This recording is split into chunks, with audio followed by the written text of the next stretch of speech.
One of China's most important economic, social, and cultural treasures is in major trouble. The Yangtze River is suffering.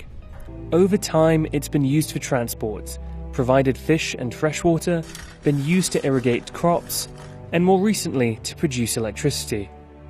Long River is the English translation of its Chinese name, an apt choice considering the Yangtze is over 6,000 kilometers long, making it Asia's longest river and the third longest waterway in the world. It is also home to some of the highest levels of biodiversity on the planet, but decades of use for farming and industry has hurt the river.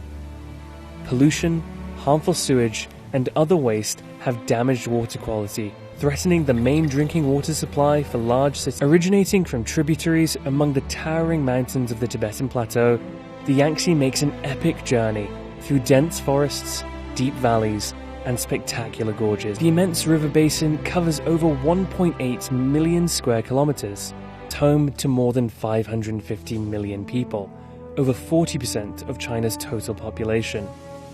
The basin has both rural areas and around 175 significant cities dotted along the river's path. It is linked to 40% of China's freshwater resources, more than 70% of the country's rice production, 50% of its grain, and more than 70% of fishery production. Economic activity is split between agricultural production in rural areas, while inland cities like Wuhan and the coastal area around Shanghai are some of the most important centers of industry in the entire country. Some estimates say that economic activity along the river in its entirety is worth over 40%, possibly as much as half of national GDP. The area is worth $5.3 trillion US. But according to China Water Risk, a Hong Kong-based non-profit organization, in 2016, the Yangtze River accounted for 43% of China's total wastewater discharge and 60% of its heavy metal discharge. Not only is this directly harmful to humans, but it can also lead to contaminated soil that affects food safety. In 2015, those concerns led to China's President Xi Jinping to halt all large developments on the river, saying that future works can only proceed if balanced with environmental conservation. Since then, hundreds of factories have had to move or are making plans to shift elsewhere. In 2019, 6 provinces reliant on the river still failed to meet pollution targets. But no conversation about the Yangtze is complete until you talk about one of the most famous pieces of engineering of the early 21st century, China's Three Gorges Dam. Fully completed in 2012, the dam in China's central Hubei province straddles a 2-kilometer wide part of the river. It's one of 600 hydroelectric dams and over 20,000 small hydro installations along the Yangtze. One of the largest dams in the world, Three Gorges has the potential to generate 22,500 megawatts of hydroelectric power. But the dam is mired in controversy. Critics initially argued that the dam's construction contributed to land degradation, and that water from the reservoir was increasing pressure on surrounding land in a region already prone to landslides and earthquakes. It's also been blamed for displacing over 1 million people, destroying scenic beauty, ruining ecosystems such as vital wetlands, driving animals out from their natural habitats, and endangering species.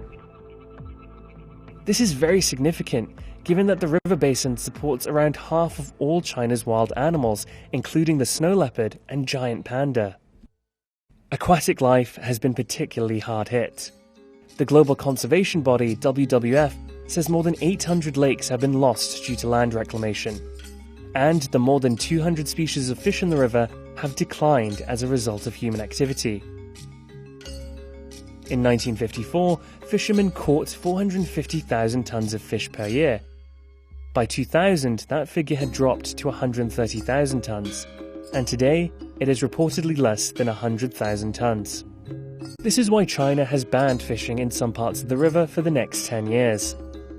Xinhua reports that 332 conservation areas in the Yangtze River Basin are now affected, and that the ban will be expanded to all natural waterways of the river and its major tributaries from no later than January 1st, 2021.